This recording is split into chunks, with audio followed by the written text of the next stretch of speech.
امام زمانہ کی سلامتی کے لیے بلند تر صلوات۔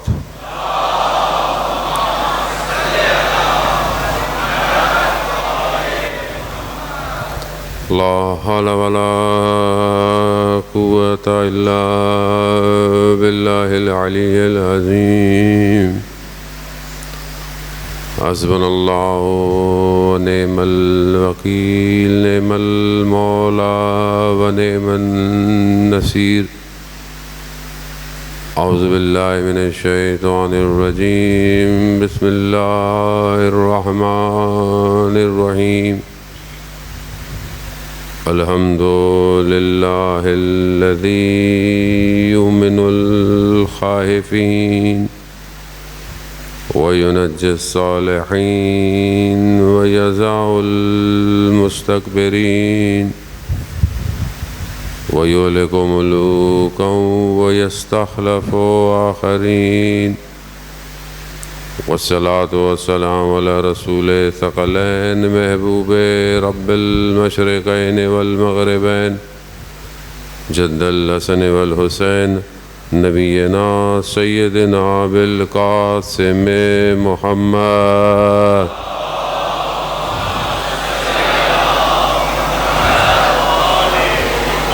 وعلى آله الطيبين الطاهرين المعصومين، لا سيما بقية الله في الأرضين، روحي وأرواحنا لتراب مقدم الفداء، ولعنة الله على أعدائهم أجمعين۔ بسم الله الرحمن الرحيم، رب اشرح لي صدري ويسر لي أمري واحلل عقدة من لساني يفقهوا قولي۔ اما بعد فقد قال رسول اللہ صلی اللہ علیہ وآلہ وسلم، افضل اعمال امتی انتظار الفرج۔ صلوات بھیجتے محمد والا۔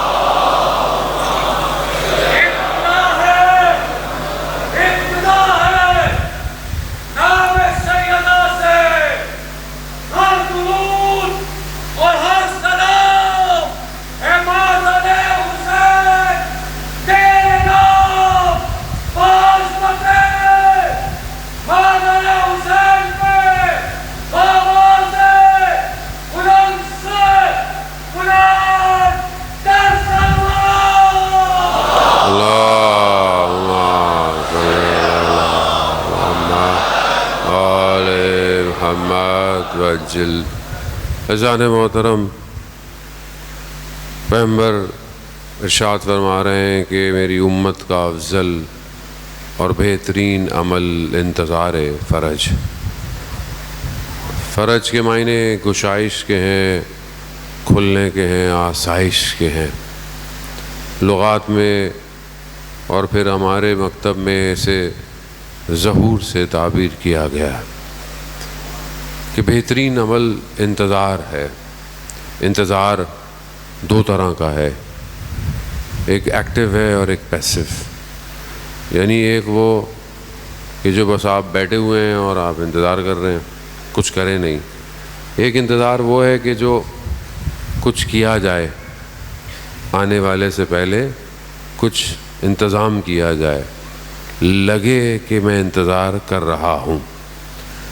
بہترین عبادت ہے، بہترین عمل ہے، اس کی تاکید کی گئی ہے۔ دیکھیں، ایک غربت ہوتی ہے اور ایک غیبت ہوتی ہے۔ امام حسین غریب الوطن تھے، وطن سے دور شہید کیا گیا، لیکن امام زمانہ غریب بھی ہیں۔ یعنی غریب یہ اردو والا نہیں ہے، یہ غریب یعنی اپنوں سے دور ہونا غربت کہلاتا ہے۔ امام زمانہ دور ہیں، اکیلے ہیں اور غیبت میں بھی ہیں۔ تمام ائمہ جہاں سید الشہداء کے لیے روتے تھے تو آخری امام کے لیے بھی گریا کرتے تھے، کیونکہ وہ اکیلا ہوگا اور لوگ اس کے لیے تیار نہیں ہوں گے۔ امام روایات کہتی ہیں کہ ہر روز ہمارے لیے انتظار میں ہے، جمعے کا دن جو ہوتا ہے وہ ظہور کا دن ہوتا ہے. خدا کرے کہ اس جمعے کو کہ جس دن عاشورہ ہے امام کا ظہور ہو جائے. اللہم صلی علی محمد. ایک روایت یہ بھی ہے کہ ظہور جو ہے وہ جس دن عاشورہ جمعے کو آئے تو عاشورہ میں، باقی خدا کی مرضی ہے جان محترم، لیکن ہماری تڑپ ایسی ہونی چاہیے امام آ جائیں. امام کو آنا چاہیے، کیونکہ سخت ہماری طرف سے ہے، کیونکہ جو اصحاب ہیں اور جو انبیاء کے ساتھ بھی لوگ تھے، آپ قرآن کی طرف نگاہ ڈالیں جو واقعے بیان کیے ہیں، آپ دیکھیں کہ جو ہے وہ انبیاؤں کو جو حکم دیا گیا، لوگوں کو تیار کیا گیا. طالوت اور جالوت کا جو مقابلہ ہے اس میں بہرحال جو اللہ کی فوج ہے، اللہ کے نمائندے نے کہا کہ پانی آئے گا، پانی نہیں پینا، اس پانی کو جو نہیں پیے گا وہ ہمارے ساتھ رہے گا. کچھ لوگ گزرے، طاقت نہیں تھی، ہمت نہیں تھی، پانی پی لیا، رہ گئے. کچھ لوگ خدا پر ایمان رکھتے تھے کہ اگر خدا نے کہا ہے تو ہم اس وعدے پر یقین رکھتے ہیں، اور پھر خدا نے کامیابی دی. عزیزان محترم، ایمان خدا پہ رکھنا، توکل اس پر کرنا، وہ کربلا یہی ہے. کربلا میں امام فرما رہے ہیں شب عاشور کہ کل یہ ہوگا، تمہاری مرضی، میں تم سے راضی ہوں. لیکن انہیں اس بات پر ایمان ہے کہ اصل ہادی یہی ہے، اصل زندگی یہی ہے. یہ ولایت مداری یعنی ولایت پہ رہنا، یہ امپورٹنٹ ہے، ہر دور کے اندر امپورٹنٹ. یہ ہوگی تو وہ آئے گا، یہ ہوگی تو ہم اس انتظار کو اس میں تبدیل کر سکتے ہیں. دیکھیں میں نے پہلے بھی عرض کیا، ہم نے بیٹھے نہیں رہنا کہ وہ آئیں، ہم نے اپنے آپ کو اس قابل کرنا ہے کہ ہم وہاں پہنچ جائیں جہاں انہوں نے آنا ہے. یعنی ہم اپنے آپ کو اتنا اوپر لے جائیں کہ ہمارے لیے ظہور ہو جائے. روایات میں ہے کہ رسول خدا حضرت محمد مصطفیٰ صلی اللہ علیہ وسلم رسول خدا نے فرمایا کہ افضل الناس، افضل لوگ وہ ہیں کہ جو آخری کے دور میں ہوں گے. افضل الناس، بہترین لوگ وہ ہیں. امام کی ایک اور حدیث، رسول خدا کی ایک اور حدیث ہے کہ رسول خدا فرماتے ہیں کہ اس دور کی لوگوں کی ایک نیکی صدر اسلام یعنی رسول کے دور کے لوگوں کی 50 نیکیوں کے برابر ہوگی. کیوں؟ کیونکہ ایک نیکی کرنا مشکل ہو جائے گا، مشکل ہو جائے گا. آج آپ کے سامنے روایات کہتی ہے نیکی کرنا گویا ہاتھ پہ انگارہ رکھنا. آج آپ کسی کو تبلیغ نہیں کر سکتے، آج آپ کسی کی اصلاح نہیں کر سکتے. بہت سخت دور ہے آج کل، حلال حرام مکس ہو گیا نا، سوسائٹی ایسی ہو گئی ہے. رسول فرماتے ہیں افضل الناس، بہترین لوگ ہوں گے. کیوں بہترین ہوں گے؟ کیونکہ ان کی عقل، ان کا فہم، ان کا ادراک اس مقام پہ پہنچ جائے گا گویا وہ امام کا مشاہدہ کر رہے ہوں گے.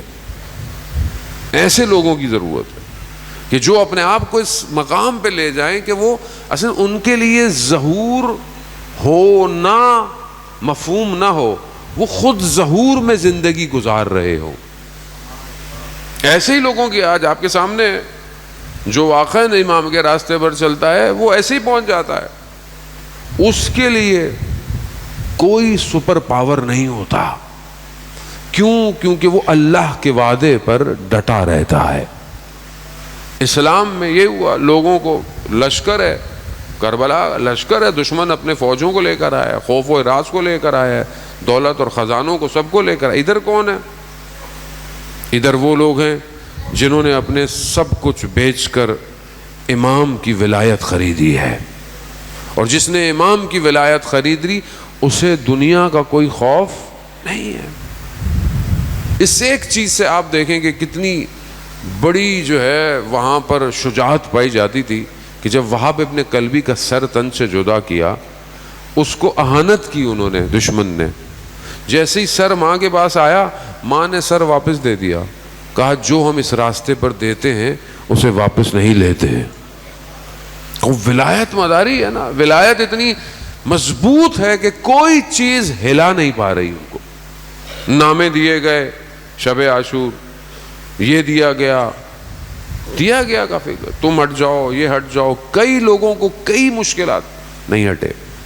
عزیزان محترم، ولایت کے لیے چند چیزیں بہت ضروری ہیں کہ اگر ہم اس ولایت پر قائم رہنا چاہتے ہیں اور اپنے امام تک پہنچنا چاہتے ہیں تو پہلی چیز جو ہے وہ معرفت شناسی ہے. معرفت شناسی کے اندر آپ سب ماشاءاللہ اسٹوڈنٹ ہیں، پڑھے لکھے ہیں سارے، اور میں کوشش یہی کرتا ہوں کہ بڑا اس کو آسان لفظوں میں آپ کی لینگویج میں ڈیلیور کروں. معرفت شناسی اگر ایک ہیڈنگ ہے، ایک چیپٹر ہے، تو اس کے نیچے سب ہیڈنگ ہے.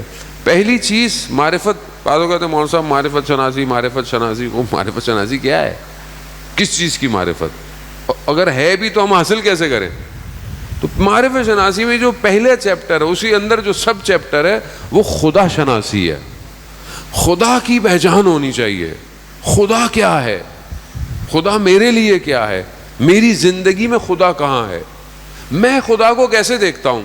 میں اپنی زندگی کے واقعات اور حوادث میں خدا کہاں ہے؟ میری زندگی کے فریم میں خدا کہاں ہے؟ میرے 24 گھنٹے میں خدا کہاں ہے؟ میری زبان میں خدا، میری آنکھوں میں خدا، میرے کہاں ہے؟ خدا کہاں ہے؟ خدا شناسی، خدا کی پہچان، خدا کی شناخت ضروری ہے. کربلا کیسی پہچان کرا رہی ہے؟ جب ابن زیاد لعین نے حضرت زینب سلام اللہ علیہا، اللہم صلی علی محمد علیہ، سے کہا کہ یہ دیکھیں یہ آپ کے ساتھ کیا ہوا، آپ کو کیا لگتا ہے کیا ہوا؟ ایسے لگا نا کہ کیا کر دیا خدا نے آپ کے ساتھ. انہوں نے کیا کہا؟ خدا شناسی. وما رأیت الا جمیلا، مجھے جمال کے سوا کربلا میں اور کچھ نظر نہیں آیا. خدا شناسی ہے کہ یہ جو کچھ ہوا ہے یہ توحید کے لیے ہوا ہے، یہ لا الہ الا اللہ کے لیے ہوا ہے. تو میری زندگی میں جو ہو رہا ہے خدا کہاں ہے؟ میں اپنے حادثوں کو کیسے دیکھتا ہوں؟ عزیزان محترم، حدیث میں بیان ہوتا ہے ایک ہی چیز 4 مختلف لوگوں کے لیے الگ الگ ہے. بھائی یہاں تھوڑا تأمل کیجئے گا. ایک ابتلا، ایک امتحان، ایک آزمائش 4 لوگوں کے لیے مختلف نتیجہ رکھتی ہے. پہلا ظالم کے اوپر اگر کوئی مصیبت آئے اس کو ادب سکھاتی ہے، اس کو ادب سکھاتی ہے. کوئی غلط کار ہے، گناہ گار ہے، اس کے اوپر جب کوئی بلا آتی ہے، مصیبت آتی ہے، اس کو ادب سکھاتی ہے. مومن کے اوپر جب کوئی مصیبت آتی ہے تو مومن کو نکھارتی ہے. مومن مصیبت میں تڑپتا نہیں ہے، شکوے نہیں کرتا خدا کی بارگاہ میں، نکھرتا ہے، نکھارا جاتا ہے کہ اللہ اس پہ آزمائش ڈال رہا ہے. اور آپ کی زندگی اور میری زندگی میں جتنی بھی آزمائش ہیں اس میں خدا کی بارگاہ میں بہرحال، اور جتنا مرتبہ بڑھتا چلا جائے گا، یعنی جتنی معرفت بڑھتی چلی جائے گی امتحان تبدیل ہوتا چلا جائے گا. انبیاء کے لیے یہی امتحان انبیاء کے درجات کو بلند کرتا ہے. وَإِذِ ابْتَلَىٰ إِبْرَاهِيمَ، ہم نے ابراہیم کو آزمائش میں مبتلا کیا، پھر کیا کیا؟ وہ کامیاب ہوئے، ہم نے امامت عطا کی. نبی کو آزمائش ملے گی، نبی کا درجہ بڑھتا چلا جائے گا. اولیاء خدا کے اوپر جب کوئی آزمائش آتی ہے تو وہ اس کو اپنے وجود پر لے کر اس کرامات الہی کا ظہور کرتا ہے، ظہور دیتا ہے. اس کے اوپر جب کوئی مشکل آتی ہے، نہ وہ اس کو نکھارنے کے لیے، نہ درجات کو، بلکہ وہ کمالات جو ہیں اس کے ظہور کرتے ہیں، اور پھر ہدایت کی طرف لوگ متوجہ ہوتے ہیں. کربلا میں جو امتحان آیا ہے اس نے کمالات بندگی کو ظہور دیا. امام اس مقام پر آئے ہیں، ان الحسین مصباح الہدی والسفینۃ النجات، یعنی ایسی ہدایت ہے کہ قیامت تک کے بشریت کی بقا کربلا بن گئی. آزمائش ہے یہ. اللہم صلی علی محمد. خدا شناسی ہے.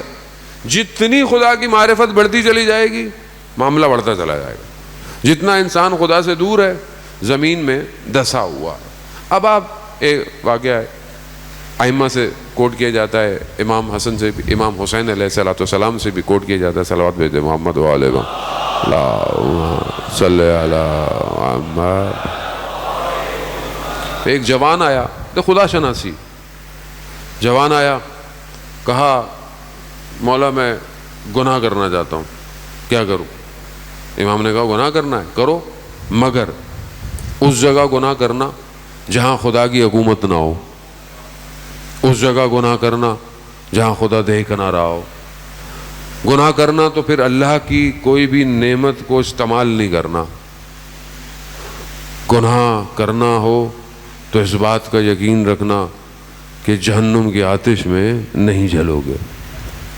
اب جب اس نے یہ سنا کہ مولا ایسی تو کوئی جگہ ہی نہیں ہے کہ جو خدا کی حکومت سے باہر ہو، اور ایسا کچھ بھی نہیں ہے کہ جہاں پر انسان جو ہے وہ خدا سے چھپ سکے، اور یہ جتنی بھی چیزیں ہیں یہ ساری نعمت پروردگار ہے، یہ کیسے انسان؟ تو کہا وہ جب یہ سمجھ میں آتا ہے تو پھر گناہ پہ اصرار کیوں کر رہے ہو؟ خدا شناسی. جب انسان خدا کو پہچان جائے تو پھر وہ گناہ نہیں کرتا. آیت اللہ عظمہ بہجت فرماتے تھے اگر انسان کو خدا کے وجود کا احساس ہو جائے تو وہ کبھی بھی گناہ نہیں کرے گا. سادی سی مثال، شارع فیصل سیٹ بیلٹ پہننی ہے، کیوں؟ کیمرے لگ گئے ہیں بھائی. لائن بھی چینج نہیں کر رہے، کیوں؟ کیمرے لگ گئے ہیں. 2 دفعہ نہیں دیا تو 15 کے بجائے 30,000 ہو جائے گا. چھوٹی سی سڑک جو دن میں شاید 1 دفعہ استعمال ہوتی ہو، شاید 2 دفعہ، اس کا اتنا خوف کہ لائٹ پڑتی ہے، روشنی آتی ہے، اور وہ جو اس کی بارگاہ میں روز غلطیاں ہو رہی ہیں، مگر وہ رحمت للعالمین کے صدقے میں لائٹ نہیں مار رہا. وہ نہیں بتا رہا کہ یہ جو شخص آ رہا ہے اس کے ماتھے پر لکھا ہوا ہے، نہیں لکھا. وہ رحمان ہے.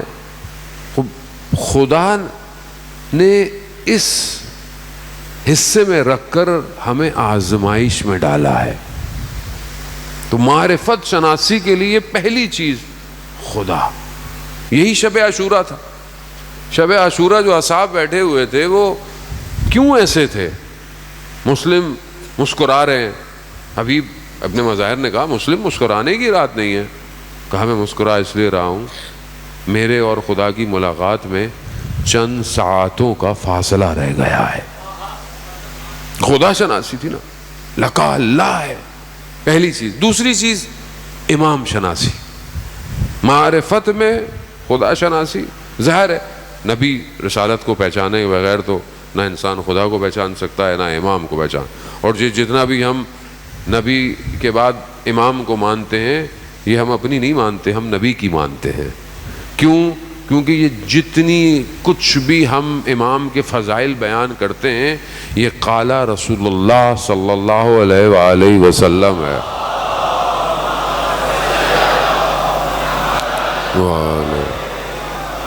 جتنی بھی ہم امام علی کی تعریفیں کرتے ہیں، فضائل پڑھتے ہیں، ہماری حیثیت بھی کوئی نہیں ہے، یہ تو ان کا اپنا کرم ہے جو ہم سے کرواتے ہیں.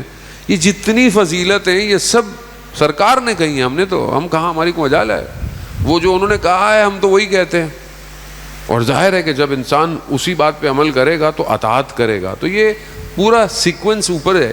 وہ ویسے تو آپ دیکھیں تو اصول دین ہے وہ، لیکن یہ بہرحال معرفت شناسی کی بحث میں خدا شناسی، نبوت کو پہچاننا.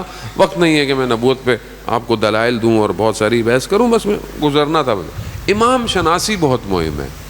امام کو پہچاننا بہت مہم. یہ جو کربلا آئے تھے یہ جانتے تھے کہ یہ ہمارا امام ہے. امام کی ڈیفینیشن کا ایگزیکٹ ہونا ہمارے لیے بہت ضروری ہے. انسان پہچانے کہ ہاں یہی ہے.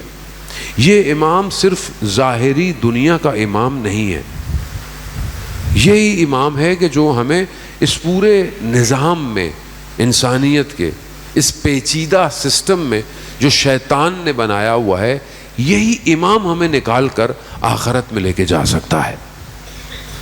لوگوں کے امام, دوسرے مذہب یا فرقوں کے امام, اتنی صلاحیت کسی میں نہیں کہ اس عالم سے سیر کراتا ہوا اس عالم میں لے جائے جہاں پر خود امام صراط ہوگا, خود امام میزان ہوگا, خود امام اعمال, سب کچھ وہی ہوگا.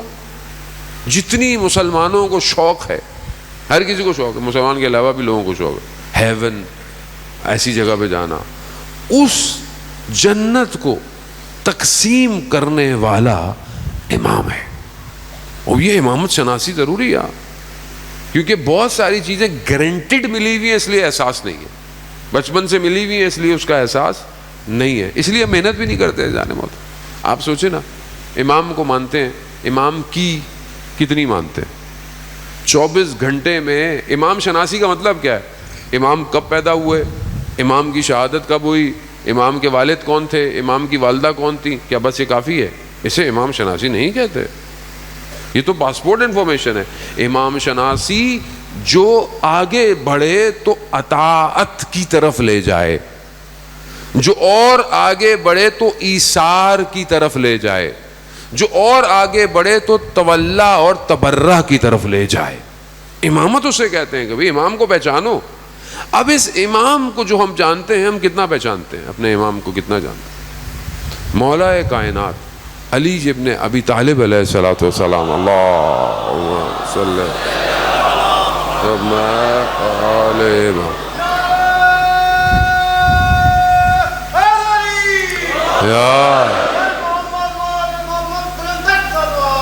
اللہم صلی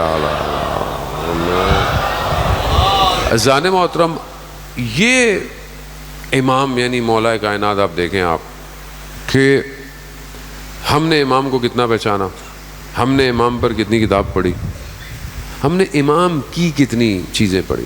ابھی میں مجلس پڑھ کے آ رہا تھا, وہاں میں نے تھوڑا ذکر کیا, تکرار کرتا چلوں. امام نے نہج البلاغہ میں کلمہ اختصار, چھوٹے جو امام کی حکایتیں ہیں, قول ہیں, 258 یا 268 مقام پر امام عقل کی گفتگو کر رہے ہیں, عقل کو گفتگو میں لے کر آ رہے ہیں. عقل کی بہت ساری حدیثیں ہیں امام عقل سے. ہمارا کتنا مطالعہ ہے, جبکہ جورداق مسیح کرسچن جو ہے, جارج جورداق, اس نے کتاب لکھی امام علی پر. آخر اس نے کتاب کیسے لکھ لی امام علی پر؟ کبھی کبھی آپ تعجب نہیں کرتے؟ ابھی مجھے بتا رہے تھے, کسی نے کہا میں آپ کو بک دوں گا, وہ گئے اٹلی کے کوئی پوپ فادر ہے, اس نے حضرت عباس پہ کتاب لکھی, حضرت زینب پہ کتاب لکھی. تو آپ تعجب نہیں کریں گے کہ یار مطلب ان کو کیا ہوا ہے, یہ کیسے؟ آسان تھوڑی ہے کسی کے بارے میں پڑھنا پھر لکھنا. ہمارے پاس فرصت کب ہوگی؟ کتاب لکھنے کی بات نہیں کر رہا, کتاب پڑھنے کی. اچھا کوئی اور نہ پڑھے, کالا امیر تو پڑھنا چاہیے زندگی میں, یا نہیں پڑھنا چاہیے؟ دیکھیں, جب تک آپ کے پاس سطحی علم ہوگا, لیئرز والا, فرسٹ گوگل, ہم کہیں نہیں پہنچ سکتے. جب تک علم عمق میں نہیں جائے گا, گہرائی میں نہیں جائے گا, معرفت شناسی انکریز نہیں ہوگی. جس آدمی کا, دیکھیں میں 2 گھنٹے میں بیٹھ کے آپ سے بولتا رہوں کوئی فرق نہیں پڑے گا, لیکن اگر وہی ایک حدیث آپ کے وجود میں پینیٹریٹ کر جائے گی, آپ کی زندگی بدل جائے گی. کیوں؟ کیونکہ قالا معصوم ہے. بہت ضروری ہے یہ کہ یہ قول ہماری زندگی میں جانا چاہیے بہت تیزی سے. بہرحال امام رضا علیہ الصلوۃ والسلام, اللہم صلی علی محمد. اور امام شناسی جو ہے نا بہت ضروری ہے. دیکھیں آج کی اس ماڈرنائزیشن کے دور میں جہاں آپ گرافک ڈیزائننگ کرتے ہیں، جہاں سافٹ ویئر آرکیٹیکٹر ہوتا ہے، ڈیزائن کرتا ہے، فائل یہاں سے وہاں جائے گی وہاں جائے گی. اب تو خیر اے آئی نے آ کے بہت سارے کام لپیٹ دیے ہیں. آپ اے آئی کو پرومپٹ دیتے ہیں، البتہ اس کے پیچھے بھی ظاہر ہے اے آئی ڈیولپرز ہیں، کام ہوتا ہے، سرور ہے، مشینیں ہیں، چپ ہے، بڑا اور مشکل کام ہے یہ، اور بہت مہنگا کام ہے. آسان کام نہیں ہے اے آئی پہ کام کرنا ہے، کروانا. لیکن اے آئی سے بھی صحیح چیز باہر نکالنے کے لیے اسے پرومپٹ دینا ہوتا ہے. جو صحیح پرومپٹ لکھے گا اس کی جنریشن اچھی ہے. اے آئی کی، اے آئی جو جنریٹ کرے گی وہ اچھا ہوگا. تو یہ جو امام ہے یہ کائنات کا پرومپٹ دے رہا ہے. یہ جوانوں کو میری بات سمجھ میں آئے گی، میں بزرگوں سے معذرت کے ساتھ. اللہم صلی علی محمد. بات ہوا میں بکھر گئی. اللہ اکبر یا رسول اللہ. زندہ زندہ مردہ مردہ.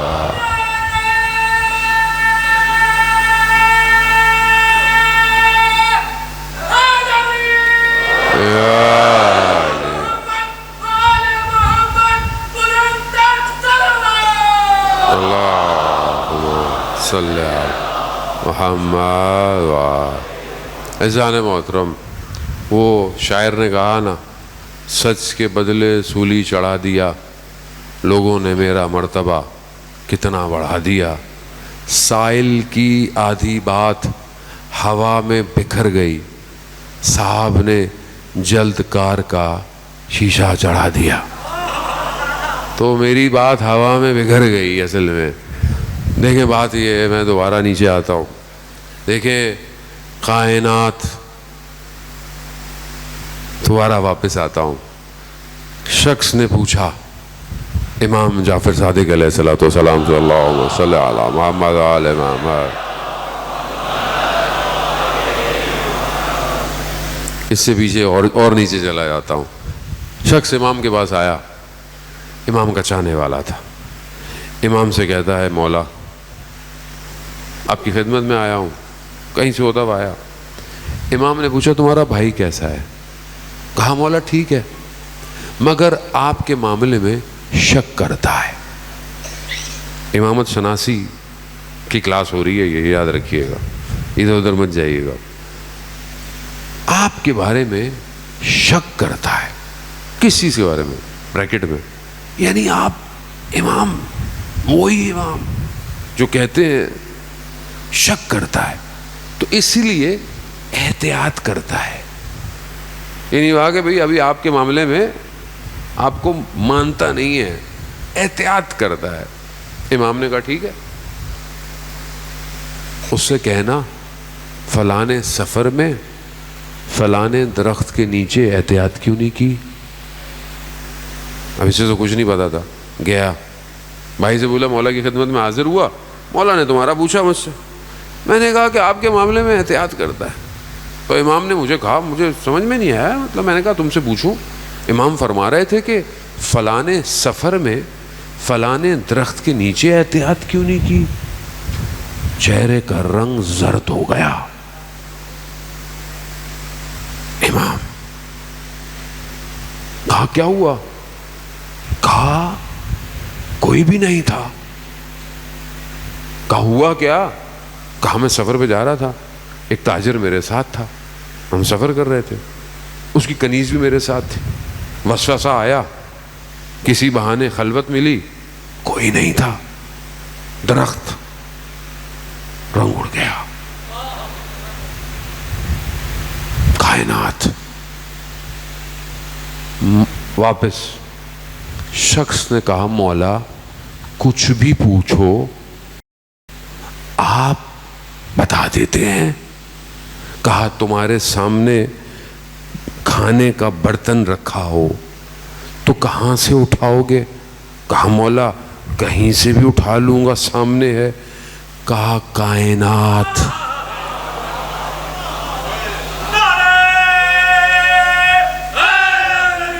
یا کہا کائنات ایسے ہے، سلونی سلونی، پوچھو جو پوچھنا ہے، زمین سے زیادہ آسمان کے راستوں سے واقف ہوں۔ پوچھا کسی نے؟ ہم ہنستے ہیں نا، کیسے لوگ تھے، پوچھا ہی نہیں۔ عقل انہینس نہیں تھی، ادراک پہ نہیں تھی، امام ہمارے پاس امام شناسی نہیں، ہم بس ذکر ہے، خدا کا شکر ہے، خیر ذکر بھی کرتے ہیں۔ امام کے پاس سسٹم ہے پورا، جو اپنے آپ کو اپ گریڈ کرے گا امام اسے یہ پرومپٹ دے دیں گے، امام بولیں گے ٹائپ کرو، سب تمہارے پاس ہے۔ یہی تو وجہ ہے کہ جو 5ویں امام نے کہا کہ جب آخری ہمارا آئے گا تو اس کے اصحاب ایک قدم بڑھائیں گے، اگلا مدینہ میں ہوگا۔ کیسے ہو جائے گا؟ وہ معجزہ ہوگا، پرومپٹ ہاتھ میں آ جائے گا، کلک کریں گے، واہ دنیا ایسی ہے۔ امام کو پہچانے جانے موت، بہت فرق ہے، اصل دنیا پہچانی نہیں، فرقوں میں بڑھ گئے، دکانیں اپنی لگانے لگے، نظام الہی کہاں، اللہ کا نمائندہ کہاں؟ قرآن کیا کہہ رہا ہے؟ ان اصطفیٰ آدم، ہم نے انتخاب کیا، کس کا؟ آدم کا، نوح کا، موسیٰ کا، عیسیٰ کا، سب کا ہم نے انتخاب کیا نا، قرآن یہی کہتا ہے۔ خدا کے نظام میں الیکشن نہیں ہے، سلیکشن ہے۔ اب دنیا الیکشن میں لگی ہوئی، تو یہی ہونا تھا جو ابھی تک ہوتا ہوا نظر آیا۔ تو جہاں پر سلیکٹڈ کو مانا جاتا ہے وہاں قوم الگ ہے، جہاں الیکٹڈ کو مانا جاتا ہے وہاں قوم الگ۔ اب اس سے زیادہ تولا اور تبرہ نہیں ہو سکتا ہے۔ عزیزان محترم، ادب کے دائرے میں رہتے ہوئے سمجھنے کی کوشش کریں، امام شناسی مہم ہے۔ نیچے اترے، راز و نیاز کرنا خدا کی بارگاہ، ایسی ہوتا ہے۔ امام تک پہنچنے کے لیے انسان کو اس کی بارگاہ میں راز و نیاز کرنا پڑتا، پہنچنا پڑتا۔ عزیزان محترم، میں واقعہ پڑھ رہا تھا اور بہت ہی بہرحال سبق آموز واقعہ تھا۔ حضرت یحییٰ جو نبی تھے، حضرت عیسیٰ کا دور ہے، حضرت یحییٰ جوان ہے۔ شخص آیا، اس نے بولا کہ میں نے گناہ کیا، وہ ایسا گناہ تھا جس کی سزا پھانسی تھی، یعنی لٹکا دو۔ آیا حضرت عیسیٰ کے پاس کہ کیا، حضرت عیسیٰ نے کہا ٹھیک ہے اس کو لٹکا دو، اعدام کرو۔ جب وہ اس کو لٹکانے لگے تو حضرت یحییٰ جوان تھے، اس کے پاس آئے، کہا یا مذنب، اے گناہگار، مجھے واعظ کر، یعنی مجھے واعظ کرو، گناہگار۔ جبکہ وہ جو شخص آیا تھا وہ تھا مومن، لیکن اس سے گناہ ہو گیا، مومن تھا۔ اس نے حضرت عیسیٰ کو کہا کہ میں نہیں چاہتا اس گناہ کی سزا مجھے قیامت میں ملے، مجھے دنیا میں سزا دے دو۔ اس لیے وہ آیا تھا مومن۔ لیکن حضرت یحییٰ نے بھی یہ نہیں کہا کہ تم مومن ہوتے ہوئے مجھے کوئی واعظ کرو، نہیں، یا مذنب، اے گناہگار، جو تم نے گناہ کیا ہے نا، مجھے کچھ نصیحت کرو۔ نبی اللہ کا بلکہ واعظ سننا چاہتے۔ تو کیا کہا یحییٰ، اپنی ہوائے نفس کو اپنی خلوت میں جگہ نہ دینا، یہ اس مقام پہ لے جائے گی کہ مجھے موت اور پھانسی کے درمیان میں کھڑا کیا ہوا ہے۔ اگر تم نے آزاد کر دیا برباد ہو جاؤ۔ ہوتا کیا ہے، میں آج کل کے جوان بہرحال خلوت میں ذہن گناہ کی لذت کو سوچتا ہے، کوئی دیکھ نہیں رہا، کوئی سن نہیں رہا. اور آج کا جو میڈیا ہے وہ اور انسان کو سپورٹ کرتا ہے. جتنا آپ اپنی خلوت میں اپنی ہوس کو راستہ دیں گے اتنا یہ آپ کو رسوائی کی طرف لے جائے گا. اس نے یہ نصیحت کی. دوسرا اس نے کہا, حضرت یحییٰ نے کہا مجھے اور بتاؤ. اور کہا کبھی کسی گناہ گار کو اس کے گناہ کی وجہ سے اس پر لعن طعن مت کرو. ہو سکتا ہے وہ توبہ کا مرتکب ہو چکا ہو سکتا ہے خدا کی بارگاہ میں اس کی معافی قبول ہو جائے. کسی کو بار بار کہنا کہ تم نے یہ کیا, تم نے غلط کیا, تم نے فلانا کیا, تم نے یہ کیا, کہا تمہارے نفس امارہ کو بربادی پہ لے جائے گا. کہا جیسے میں یہاں آ گیا. کہا اور بتاؤ. کہا اپنے غضب سے بھی پناہ لے کر جاؤ. جیسے شہوت برباد کرتی ہے غضب بھی برباد کرتا ہے. خوب یہ خود شناسی ہے زن موت. ہم اپنے آپ کو پہچانیں اس دور کے جہاں ہم ظاہری دشمن کو پہچانتے ہیں, باطنی دشمن کو بھی پہچانیں. انسان کے اپنے اندر اس کا نفس اس کا دشمن ہے اور معاشرہ اس کو فلیئر دے رہا ہے, فلیئر, آگ لگا رہا ہے, آگ. بے حیائی, برائی. ہمارے معاشرے میں کوئی پیرنٹل کنٹرول نہیں ہے, کوئی چیز نہیں ہے, جو چیز آئے سب دیکھو. اور مجھے نہیں پتہ نہیں کیوں ہمارا پیمرا, ہمارے ادارے کنٹرول کیوں نہیں کرتے. جس کا دل چاہتا ہے, جو دل چاہتا ہے ویڈیو بنا رہا ہے, جس طرح کی بے حیائی ہو رہی ہے, برائی ہو رہی ہے, اس مقام پر میں آپ کو کیا بتاؤں عزیزان محترم. دوسرے معاشروں میں آپ دکانوں پہ جائیں نا, بعض اوقات اس ایج کے لوگوں کو یہ دینا منع ہے, فلانی چیز منع ہے. کئی آپ ویسٹ کے ملکوں میں چلے جائیں, یوٹیوب بچوں کا الگ ہے, فلانا. ہمارے ملک میں کوئی فلٹر نہیں ہے, کوئی سب کھلا ہوا ہے, جس کا جو دل چاہ رہا ہے بنا رہا ہے. کوئی ادارہ نہیں ہے کہ دیکھے تو صحیح. ہوس کے نتیجے میں آپ کیا دیکھتے ہیں, کتنے واقعات ہوتے ہیں. فلانا یوٹیوبر ٹک ٹاکٹر کو دیکھا, اس نے کچھ بولا جا کے, وہ کتنے آپ دیکھتے رہتے ہوں گے, وہ بچی کو مار دیا جا کے. پھر دنیا بولی ہائے ہائے مار دیا, کیسے لوگ تھے. یہ نہیں دیکھ رہے کہ جب وہ بچی بنا رہی ہے, دکھا رہی ہے دنیا کو پتہ نہیں کیا کیا, اس وقت تو ماشاءاللہ سبحان اللہ چل رہا ہے آپ کا. معاشرے کو بغیر کسی رکاوٹ کے آپ بے حیا کر رہے ہیں, برباد کر رہے ہیں آپ. سب سے دشمن زمینی جنگ ہار چکا ہے, یاد رکھیے گا. اب جو جنگ ہے وہ ذہنوں کی ہے, ذہنوں کی. اب جو بربادی ہے وہ عقلوں کی ہے. نشہ عقل کو زائل کر دیتا ہے. کیوں حرام ہے نشہ؟ کیونکہ نشہ کرنے والے کو یہ نہیں پتا ہوتا کہ اچھا کیا اور برا کیا ہے. یہی ہے نا. یہ جو میڈیا, یہ جو شہوت, یہ عقل کو زائل کر دیتی ہے. اسے نہیں پتا چلتا کہ صحیح کیا اور غلط کیا ہے. یہ جوان آیت اللہ جعفر شوستری علیہ رحمہ کاشف الغطا, آپ جانتے ہیں کتنے بڑے نجف کے عالم. رات کو اپنے بیٹے کو اٹھایا تہجد کے لیے, نہیں اٹھ رہا, بڑی مشکل سے اٹھایا, اٹھو دیر ہو رہی ہے. اٹھایا, بڑی اس سے اٹھایا جیسے کہتے ہیں نا, بس اٹھ گیا. اٹھتے ہوئے کہاں پڑھتے تھے, مولا امیر کے حرم میں تہجد پڑھتے تھے. جان لگے تو گیٹ پر فقیر بیٹھا ہوا, رات کے پہر, سحر فجر نہیں ہوئی, فقیر بیٹھا ہوا ہے, مانگ رہا ہے. بیٹے سے پوچھا یہ کیوں بیٹھا ہوا ہے؟ کہا مانگنے. کہا اس کو یقین ہے کوئی رات کو دے گا اس کو؟ کہاں. کہا یہ 1 کرن 2 کرن اس کو یقین ہے رات کو اس کو کوئی دے گا, تمہیں یہ یقین نہیں؟ جس نے یہ کہا ہے کہ جو سحر میں اٹھے گا میں اسے کیا دوں گا, تجھے اس کے برابر بھی یقین نہیں؟ اس کے برابر بھی یقین نہیں. صلی علی محمد. کہا ساری زندگی تہجد قضا نہیں ہوئی, نہیں ہوئی.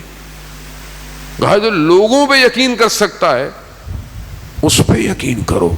جو یہ کہتا ہے قرآن کی حدیث و روایات میں, تہجد کا اجر بے حساب ہے, بے حساب, حساب نہیں ہے اس کا. تو یہ جوان جو رات کو تہجد پڑھ سکتا ہے, اس کے ذہن کو آلودہ کیا جا رہا ہے، اسے رات بھر جگایا جاتا ہے اور فجر میں سلایا جاتا ہے۔ قیمتی ہیں آپ لوگ، امام کی نگاہ ہے آپ کے اوپر، امام آپ کا انتظار کر رہے ہیں، کب یہ جوان اٹھے گا، کب آئے گا۔ ایسا نہیں، کربلا یہی ہے۔ کربلا میں کوئی بھی شخص ایسے نہیں آ گیا، ہر چیز پلان آئی ہے، پلان۔ بوڑھا، جوان، غلام، دوست، سب ایسے ہیں۔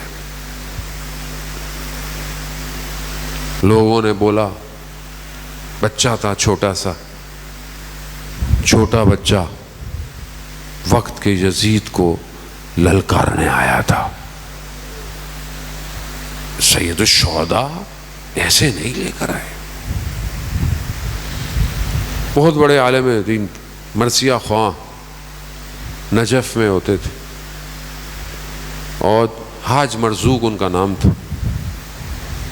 مرثیہ پڑھتے تھے، الگ طریقے سے عزاداری کرتے تھے۔ لوگوں نے بڑا بولا تہران آ جائیں، یہاں پہ بھی عزاداری کریں، نہیں جاتے تھے نجف چھوڑ کے۔ خواب میں سید الشہداء کو دیکھا، کہا حاج مرزوق جاؤ وہاں اور وہاں پر عزاداری شروع کرو، ایک خاص عزاداری۔ ساری زندگی مرثیہ عزاداری کرتے رہے۔ آخری وقت آیا، حسین یکتا راوی ہیں، وہ کہتے ہیں کہ آج کل کے دور میں وہ بہت آتے ہیں ٹی وی پہ، کہتے ہیں کہ میں آخری وقت تھا حاج مرزوق کی زندگی کا، میں ان کے گھر گیا، مجھے کہنے لگے میں کچھ دن پہلے بیمار تھا، بخار، گلا خشک، پانی کی طلب۔ تو میری 3 بیٹیاں تھیں، راضیہ، مرضیہ، فاطمہ۔ میں نے راضیہ کو آواز دی، میں نے دیکھا ایک نقاب پوش خاتون آئی ہے۔ میں نے مرضیہ کہا، وہ اور قریب آئیں۔ میں نے فاطمہ کہا، انہوں نے اپنے چادر سے پانی کا گلاس نکالا، کہا حاج مرزوق ہم آ گئے ہیں نا پانی دینے کے لیے۔ یعنی انسان اس مقام پہ پہنچ جاتا ہے زن محترم۔ حاج مرزوق کہتے ہیں، بی بی میں جانتا ہوں آپ ہیں، مگر میری مجال نہیں میں آپ سے پانی لوں۔ کہا حاج مرزوق ساری زندگی تم نے ہمارے بیٹے کی خدمت کی ہے، ساری زندگی، کیسے ہو سکتا ہے؟ پانی پیا۔ بی بی نے کہا حاج مرزوق ہمارے لیے مصائب نہیں پڑھو گے؟ مریض تھے۔ کہا بی بی طبیب نے منع کیا ہے، مگر آپ جو حکم کریں، کون سے مصائب پڑھو؟ ماں تھی، جانتی تھی کون سا بدن روز عاشور میرے بیٹے کے لیے بھاری ہو گیا، بھاری ہو گیا تھا نا، جو صبح سے سارے بدن اٹھا کے لا رہا ہو، اس سے ننھا سا بدن نہ اٹھا، نہ اٹھا۔ حاج مرزوق علی اصغر کے مصائب پڑھو۔ خدا آپ کے بچوں کو سلامت رکھے۔ عزاداران محترم، چھوٹا بچہ بول نہیں پاتا، مگر پیاس لگتی ہے اسے، تڑپتا وہ ہے۔ ایک عالم دین کہتے ہیں میرا چھوٹا سا بچہ تھا، ساری رات کریا کرتا رہا، ہمیں سمجھ میں نہیں آیا، ہم بہت پریشان ہو گئے۔ جب بہت گریا کیا تو ہم نے کہا اسے ڈاکٹر کے پاس لے جائیں۔ جیسے ہی اس کو لے کے جانے لگے تو ایک جگہ جہاں میز رکھی ہوئی تھی وہاں پر جگ میں پانی تھا۔ جیسے ہی قریب سے گزرے نا تو بچے نے اپنے آپ کو پانی کی طرف لٹکایا، بچہ پیاسا تھا، خیموں میں شور مچا، امام خیموں میں تشریف لائے، کہا شور کیسا ہے؟ ابھی میں زندہ ہوں۔ کہا جب سے غربت کا آپ نے اعلان کیا ہے اس بچے کو آرام نہیں آتا۔ امام نے کہا بچہ مجھے دے دو۔ بچے کو اپنی آغوش میں لیا، گویا علی اصغر جانتے تھے یہ میری آخری آغوش ہے۔ خاموش ہو گئے۔ امام ابا میں ڈالا، پانی پینے کے لیے خیمے سے باہر لائے۔ غریب حسین، پانی نہیں ہے عاشوراء میں، اس لیے امام نے کہا تھا نا اپنی بیٹی سے کہ میرے شیعوں کو یہ میرا پیغام دینا، جب پانی پیئے تو میری پیاس کو یاد رکھنا، یاد رکھنا۔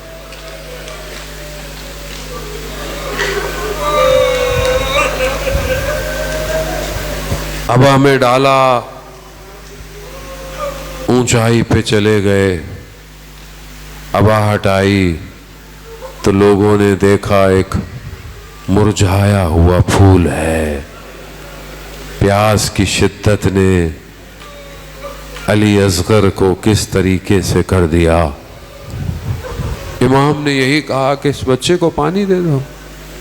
کہا اگر مجھ پر رحم نہیں کرتے اس پہ تو رحم کرو۔ کہتے ہیں اشکیا کا لشکر منہ چھپا کے رونے لگا۔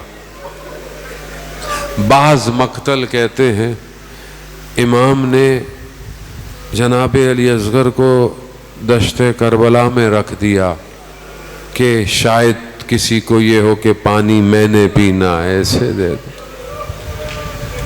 مقتل کہتا ہے جناب علی اکبر کی زبان، لب ایسے تڑپ رہے تھے جیسے مچھلی پانی کے بغیر تڑپتی ہے۔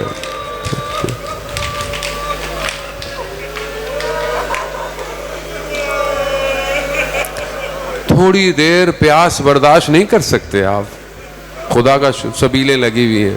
کوئی بچہ پیاسا مل رہا ہے، آپ کہتے ہیں پانی پلاؤ، پانی پلاؤ۔ بچہ پیاسا ہو آپ گاڑی روک دیتے ہیں، سب کچھ روک دیتے ہیں، پانی پانی پانی۔ غربت حسین، علی اصغر کو دوبارہ اٹھا لیا۔ باپ بیٹے کو دیکھے، بیٹا باپ کو دیکھے۔ ہرملا 3 پھل والا تیر جس کا وزن جناب علی اصغر سے زیادہ تھا، اتنی تیزی سے آیا، گردن کو ذبح نہیں کیا، نہر کیا۔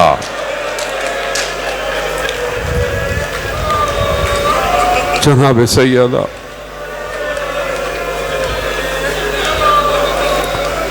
بچہ پلٹ گیا بابا کے ہاتھ میں۔ علماء فرماتے ہیں بچہ اس لیے پلٹا، نہیں چاہتا تھا کہ بابا اس وقت مجھے دیکھے، میں قربان جاؤں حسین کی اولاد پہ۔ امام نے خون لیا، آسمان کی طرف کیا، کہا پروردگار اگر تیری خاطر ہے تو حسین کو یہ قربانی آسان ہے، مگر عزاداران محترم یہ چھوٹا سا بدن بھاری ہو گیا۔ جو قاسم کو لایا ہو، اون و محمد کو لایا ہو، اصحاب تک کو لایا ہو، اس سے یہ بدن نہ اٹھا۔ ایک قدم آگے بڑھتا ہے، ایک قدم پیچھے ہٹتا ہے۔ یہ جو آپ روزے عاشور اعمال کرتے ہیں نا، وہ یہ والے اعمال ہیں۔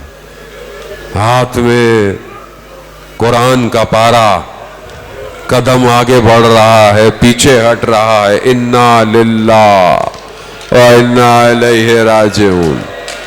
ارے یہ زہرا کی اولاد، اور جسے چکیاں پیس کے پالا، سوچ رہا ہے میں خیمے جاؤں یا نہ جاؤں، میں ماں کے پاس اس بچے کو لے کے جاؤں یا نہ جاؤں. بعض کہتے ہیں خیموں میں گیا، لیکن امام نے فوراً لے لیا کہیں اصغر کی ماں مر نہ جائے. ماں کے لیے تو بڑا سخت ہے نا، بچہ پانی لینے گیا تھا. خیموں کے پیچھے تلوار کی نوک سے کہتے ہیں ایک ننھی سی قبر بنائی، سلا دیا علی اصغر کو. تپتی ہوئی ریت امام سے اٹھا نہ گیا. آواز آئی حسین اٹھ جاؤ، اٹھ گئے.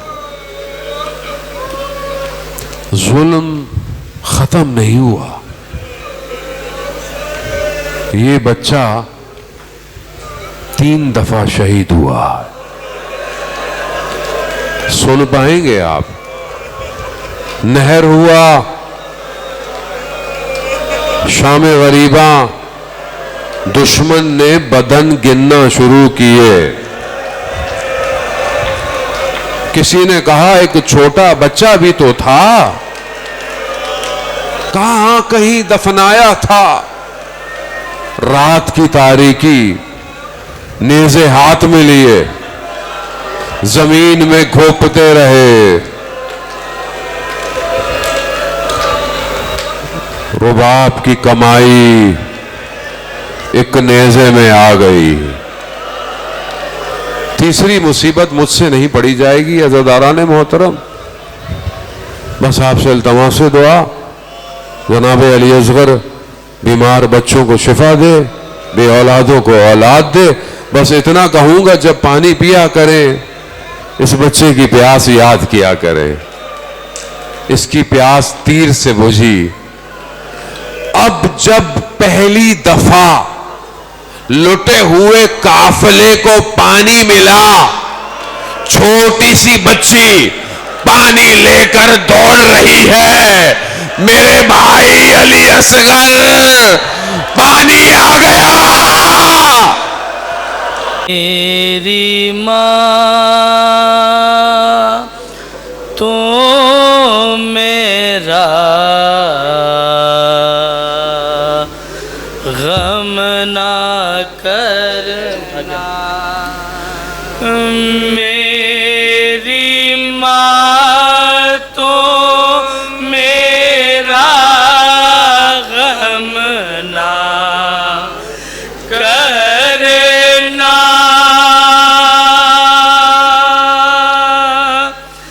میری ماں تو میرا غم نہ کرنا.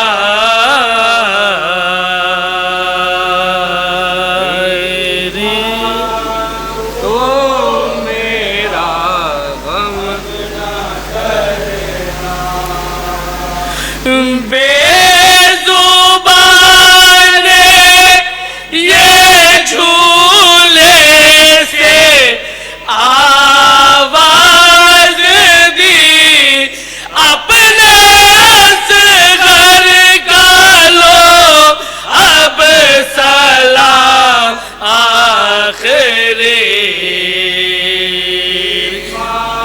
تو میرا غم نہ کرنا. میری ماں تو میرا غم نہ کرنا. رن میں جس وقت حل مل کی گونجی صدا، مضطرب ہو گیا شہ کا ماہ لکا.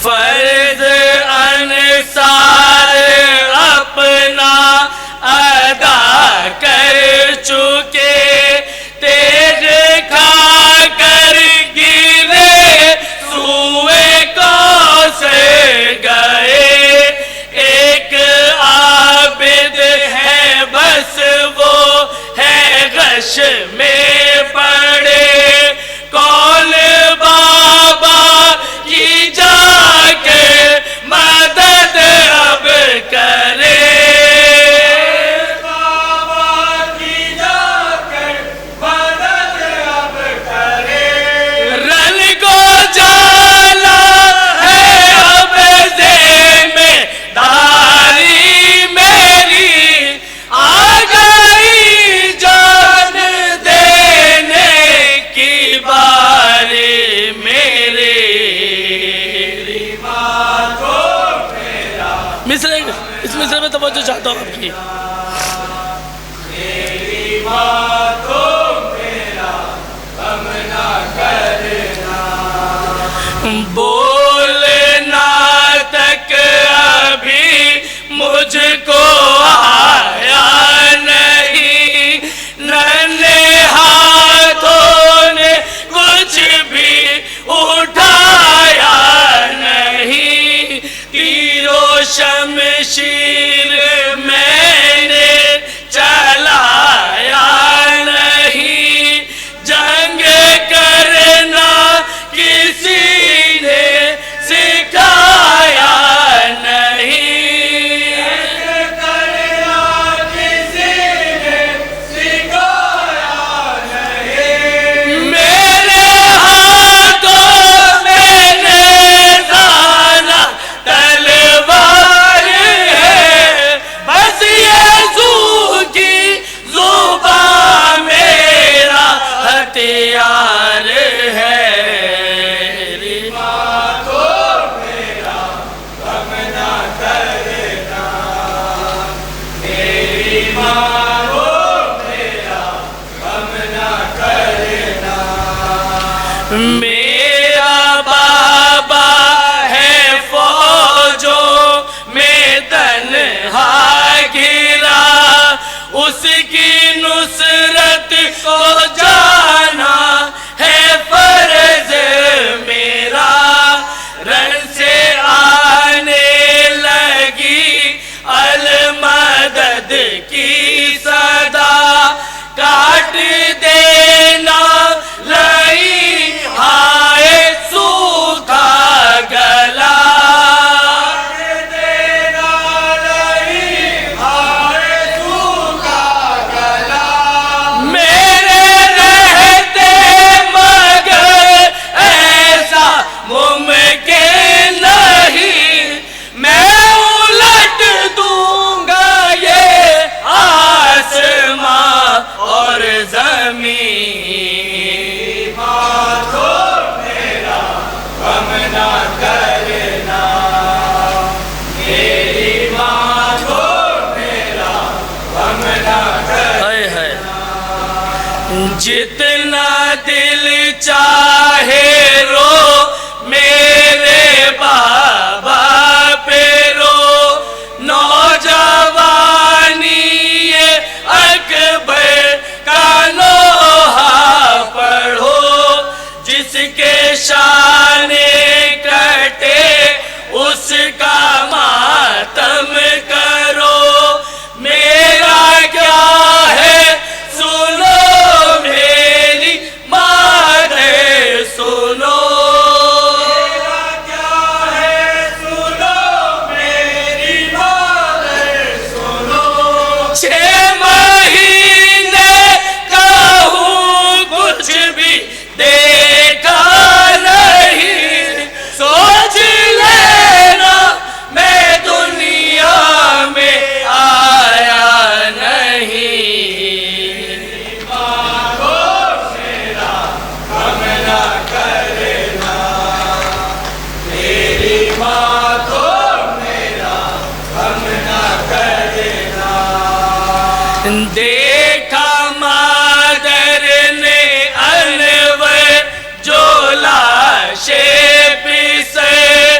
غم سے دل پھٹ گیا گر